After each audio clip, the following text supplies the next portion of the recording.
Good morning 8th class. आज हम पढ़ेंगे बसंत भाग 3 और उसके पाठ 7 के बारे में। पाठ का नाम है क्या निराश हुआ जाए और इस पाठ के जो लेखक हैं उनका नाम है हजारी प्रसाद द्विवेदी। और आइए हम इस पाठ के बारे में जानें। क्या निराश हुआ जाए पाठ के आधार पर मेरा मन कभी कभी बैठा जाता है।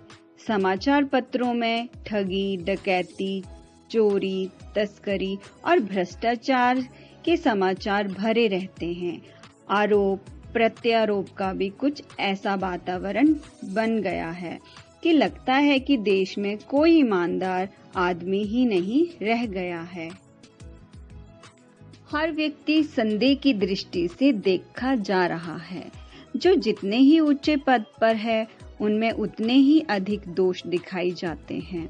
एक बहुत बड़े आदमी ने मुझसे एक बार कहा कि इस समय सुखी वही है जो कुछ नहीं करता, अर्थात किसी भी बात पर अपना पक्ष नहीं रखता या किसी से भी कोई व्यवहार नहीं रखता। वही व्यक्ति इस दुनिया का सुखी है। जो कुछ भी करेगा उसमें दोष खोजने लगेंगे, उसके सारे गुण भुला दिए जाएंगे और दोषों को बढ़ा चढ़ाकर दिखाया जाने लगेगा। क्या यही भारतवर्ष है जिसका सपना तिलक और गांधी जी ने देखा था?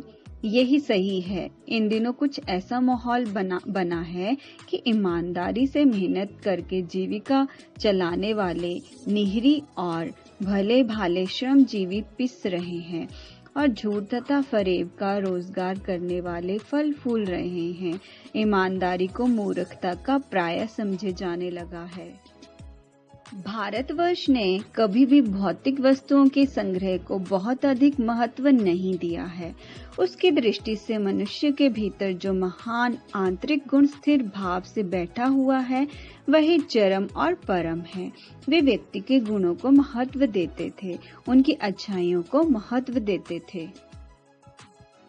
हुआ ये है कि इस देश के कोटि कोटि दरिद्र जनों की हीन अवस्था को दूर करने के लिए ऐसे अनेक कायदे कानून बनाए गए हैं, परंतु जिन लोगों को इन कार्यों में लगना है उसका मन उस समय पवित्र नहीं होता। प्राय वे ही लक्ष्य को भूल जाते हैं और अपने ही सुख सुविधा की ओर ज्यादा ध्यान देने लगते हैं। भारतवर्ष सदा कानून को धर्म के रूप में देखता आ रहा है। आज एकाएक कानून और धर्म में अंतर कर दिए गए हैं। धर्म को धोखा नहीं दिया जा सकता, कानून को दिया जा सकता है। यही कारण है कि जो लोग धर्म भीरू हैं वे कानून की त्रुटियों से लाभ उठाने में संकोच नहीं करते। इस बात से पर्याप्त प्रमाण खोजे जा सकते हैं कि धर्म कानून से बड़ी चीज है। अब भी सेवा, ईमानदारी, सच्चाई और आध्यात्मिकता के मूल्य बने हुए हैं। वे दब अवश्य गए हैं लेकिन नष्ट नहीं हुए हैं।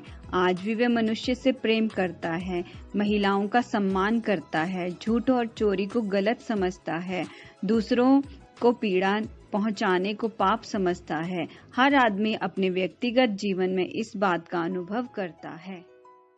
एक बार रेलवे स्टेशन पर टिकट लेते हुए गलती से मैंने 10 की बजाय 100 रुपए का नोट दे दिया और मैं जल्दी जल्दी गाड़ी में आकर बैठ गया। थोड़ी देर में टिकट बाबू उन दिनों के सेकंड क्लास के डिब्बे में हर आदमी का चेहरा पहचानता हुआ उपस्थित हुआ। उसने मुझे पहचान लिया और बड़ी विनम्रता के साथ मेरे हाथ में 90 रुपए रख दिए और बोला, ये बहुत गलती हो गई थी। आपने भी नहीं देखा, मैंने भी नहीं देखा। उसके चेहरे पर विचित्र संतोष की गरिमा थी। मैं चकित रह गया। कैसे कहूँ कि दुनिया से सच्चाई और ईमानदारी लुप्त हो गई है। लेखक एक और घटना का जिक्र करते हैं।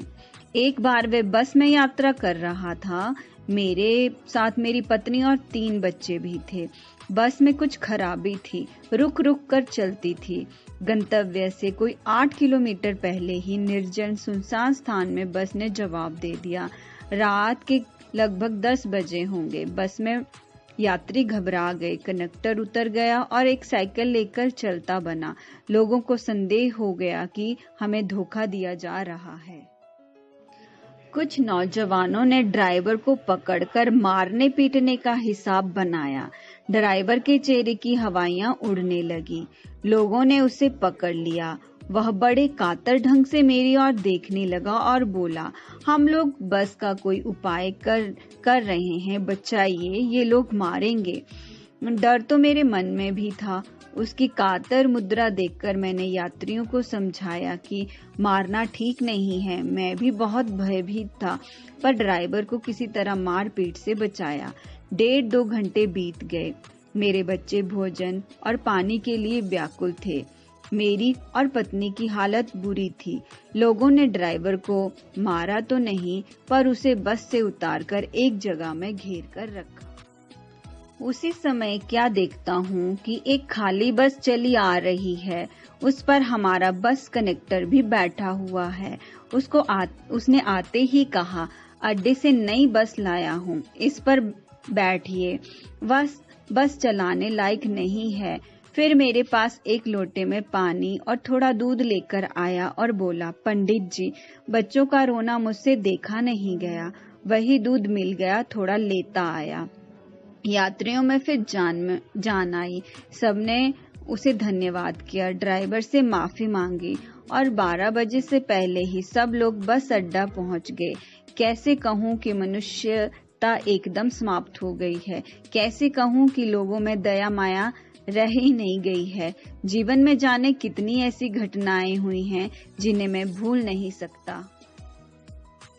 कविवर रविंद्रनाथ ठाकुर ने अपने प्रार्थना गीत में भगवान से प्रार्थना की थी कि संसार में केवल नुकसान ही उठाना पड़े, धोखा ही खाना पड़े। ऐसे अवसर पर भी हे प्रभु, मुझे ऐसी शक्ति दो कि मैं तुम्हारे ऊपर संदेह ना करूं। अभी हमारे भारतवर्ष को और भी तरक्की पानी है, और भी साधन और तरीके हैं जिन पर हमें काम करना है। हमें उम्मीद नहीं हारने की जरूरत है, उम्मीद नहीं छोड़नी है। अभी भी बहुत ही संभावनाएं बची हैं। लेखक कहते हैं कि हे मेरे मन, निराश होने का अब समय नहीं है, प्रयास करने होंगे। तो ये था हमारा पाठ 7 का